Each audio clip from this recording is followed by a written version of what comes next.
We should take some blankets. Nah, this is too light.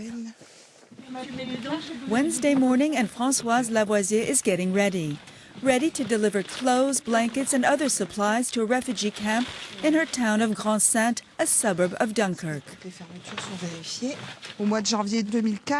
In January 2015, there were between 60 and 100 people in the camp. And that number climbed to 2,500 or 3,000, so you have to adapt. Adapting to a situation that has taken many here by surprise. In the past 2 months, hundreds upon hundreds of migrants, mostly Kurds from Iraq, have poured into this marsh-wooded area. An area which has seen an increase in police and security forces at the camp's entrance, especially with human smugglers said to have infiltrated the camp. Inside the camp, tents surrounded by mud and rubbish are an all too common sight. Images that have given it the nickname Camp of Shame. This Kurdish refugee says he came here to flee ISIL and doesn't want to show his face. He says he couldn't believe his eyes when he arrived.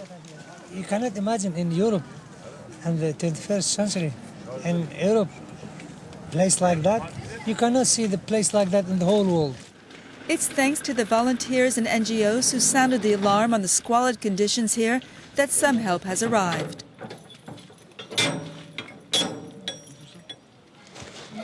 Help for these men, women and children who are hoping to get to Britain. London.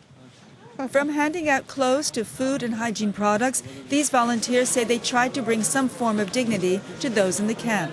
But there's little help from the government. What we're doing, the state should be doing. They're relying on us. It's not up to us, to the town, to be investing I don't know how many millions. We're replacing the state.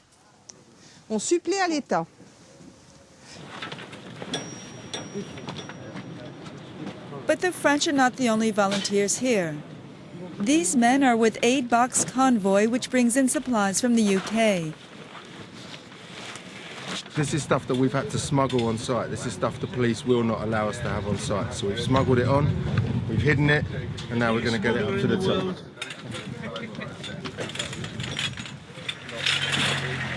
The smuggled items are no other than equipment used to build more solid tents and shelters, something the authorities don't want for fear that the camp will become a permanent one. Smuggling in building material, pitching tents in the mud and rain. For these volunteers, is it worth it? See that? Marcus Wells is a shop owner from Bristol. He first came in December and has been back several times. A lot of these groups, I mean, it's probably 80% young men. When Daesh take over an area, the young boys, any age of 12 upwards, they have a choice. They either fight for Daesh or otherwise they'll be killed. So their parents say, just go, just get out of here, just go. Because I was talking to someone yesterday, 15 years old, and his younger brother was 14. And I said, what did your mother say? And they said, their mother said, go, go. That's why the mobile phones, they're all standing around charging the mobile, because they want to talk to their mum, While volunteers have been generous in both physical and moral support, poor health and sanitary conditions have brought in key NGOs such as Médecins Sans Frontières or Doctors Without Borders. Over the past 3 weeks, more toilets have been brought in. There are now 60 of them, plus 48 showers. Better, but still not enough for the more than 2,500 refugees. And doctors and nurses warn there are sicknesses here they haven't seen in France for a long time. Most consultations we have here in the clinic are linked to the living conditions here. We see ear, nose and throat diseases, colds, respiratory infections. We also have many cases of scabies, and that reflects the miserable sanitary conditions in which these people live. We are also very worried now because since last week there have been reported cases of measles here at Grande-Synthe and also at Calais.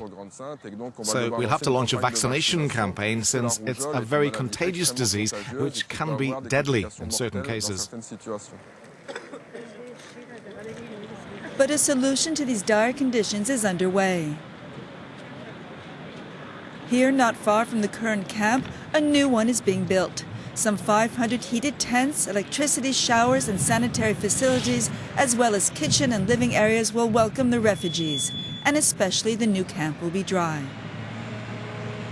Médecins Sans Frontières is paying €2 million, the city community 500,000.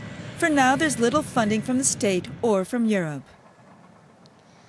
It's frustrating for us as an international NGO used to working abroad in areas of conflict, humanitarian catastrophes and epidemics that we are now building a refugee camp for 2,500 people in France, one of the richest countries in the world. That can seem a little surreal.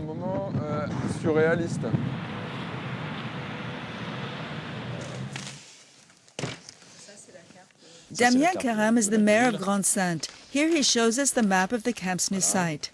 Karam has lobbied hard for this new camp and says he hopes the state and Europe will eventually offer more help.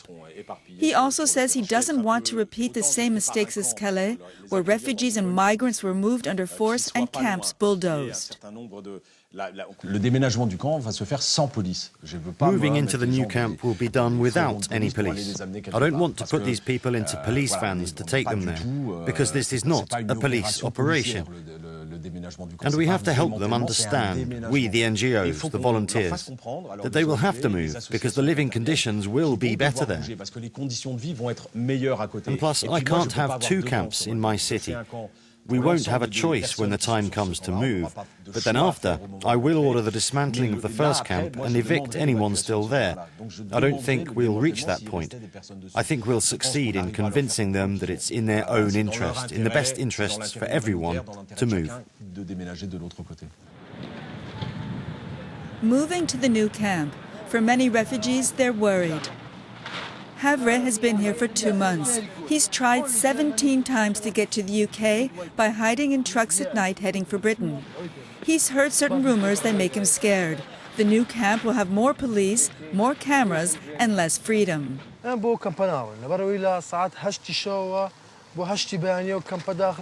7 at night to 8 in the morning, the new camp will be closed. The police won't let us go outside, but we want to go out at night so we can try again to get to the other side, to Britain. We did not come here to stay in this camp.